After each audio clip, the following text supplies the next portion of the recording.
Hello mga Mars, good morning po mga Marikoy. Ngayon po ang aking vlog ay gusto ko lang i-share sa inyo na nandito ako ngayon sa aming tindahan sa harap ng market.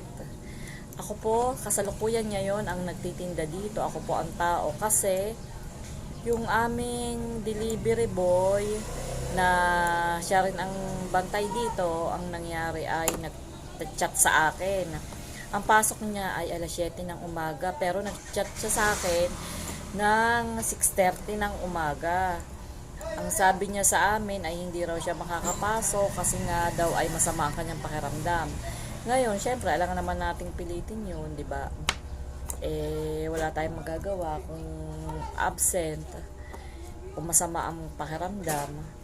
Ngayon, ang nangyari ay ako muna ang bantay dito kasi no choice eh.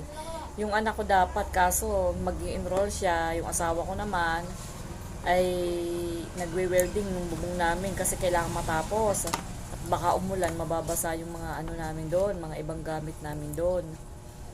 Kaya, syempre, nanghihinayang naman ako dito kasi ako ang nagbabantay, pero ang anak ko ang magdi-deliver pag may tawag.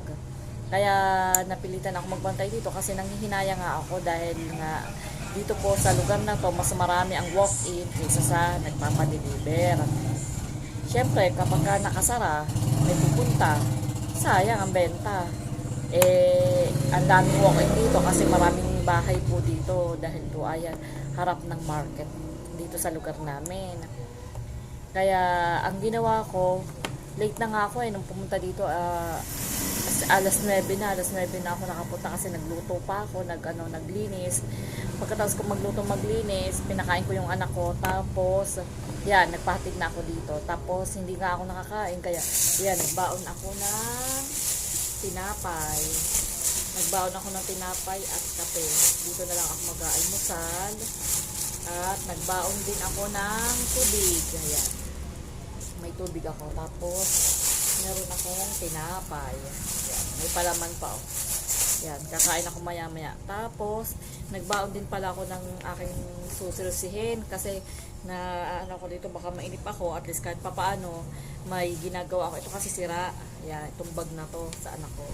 Ngayon, nagbaon ako ng karayom at saka sinulid. Para pagka wala akong ginagawa, ay magtatahi ako habang walang bumibili. Yan, itutur ko po kayo, papakita ko po sa inyo ang aming tindahan na ito. Ito po ay sarili po namin itong tindahan na to. Actually, dalawa po ito, magkatabi. Ngayon, yung isa ito sa akin, yung kabila naman ay sa kapatid ko. Kaso anong nangyari kasi nagipit sila, kaya ang ginawa niya, pinapaupahan dapat niya yun 3,500, kaso nagipit sila, kaya isinangla niya sa amin. Ang ginawa namin, dahil nga kulang din naman kami sa bodega at saka malayo ang bodega rin namin doon sa bahay pa namin, malapit sa bahay namin, tas ito sa tindahan. Ang ginawa namin, kinuha na lang namin kasi isinangla sa amin ng bali 34,000 ang sangla sa amin. Tapos yung dalawang video kinuha niya, yung dalawang video bago na ang halaga ay 19,000 isa, kaya umatak ng 73,000 lahat. Ayun ang pagkakasangla niya. Tapos kinuha namin yun kasi ngayon para na rin, para hindi na rin mahirap na pagkukuha ng stock, katabi lang, di ba? Yan, ipapakita ko po kayo. Yan, ito po ang labas. Yan. Market po yan. Palengke po yan dito sa lugar namin. Sa barangay namin. Ayan po ay market. Ngayon, ito. Yan. Iikutin ko po yan. Yan po ang mga tinda namin. Mga tangke, mga gasol. Assorted po yan. Meron din pong butane. May mga regulator. Yan. Yan. Ayan na lahat. Yan, kompleto po kami ng papers. Kung makikita nyo, ayan sa taas. Kompleto po kami ng tawag dito, permit. Kasi hindi pwedeng hindi. Dahil po bawal. Yan. Sumunod po tayo sa batas. Kailangan po natin na kompleto ang ating mga permit para tayo at hindi tayo illegal. Yan. Yan po ang, ayan. Yan o. Kape tayo. Nagkakape ako. O, ayan o. May mga dumadaan-daan pa o. Ipakita ko po sa inyo ng labas yan o. Ayan po yung labas niyan. Medyo madilim pala pagka nasa labas. Ano po? Ayan. Ayan po ang labas niyan. Tapos, ayan ang kape ko. Ayan ang aking almusal. Ayan ang table nung aking rider. Ayun. Ayan po ang labas. Ayan. Ayan. Tapos, ito pong kabila nito, yung sinasabi kong sa kapatid ko, tindahan. Ayan, o. Ayan yung tindahan ng kapatid ko na nakasangla sa amin. Ayan. Ayan po ang labas. Ayan. Ayan, ayan ang aming tindahan.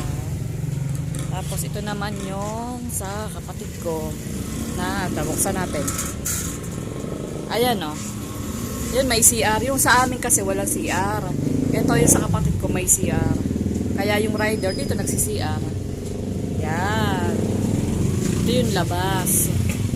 Ito yung sinasabi ko sa inyo na nakasangla sa amin. Yan o, ang daming tangke. Tapos, ayun naman ang labas. Ay, labas na tayo.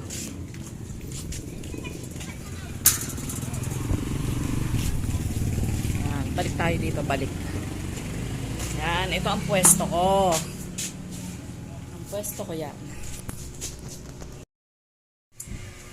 Yan, sa ngayon po ay nakakaano na ako na benta.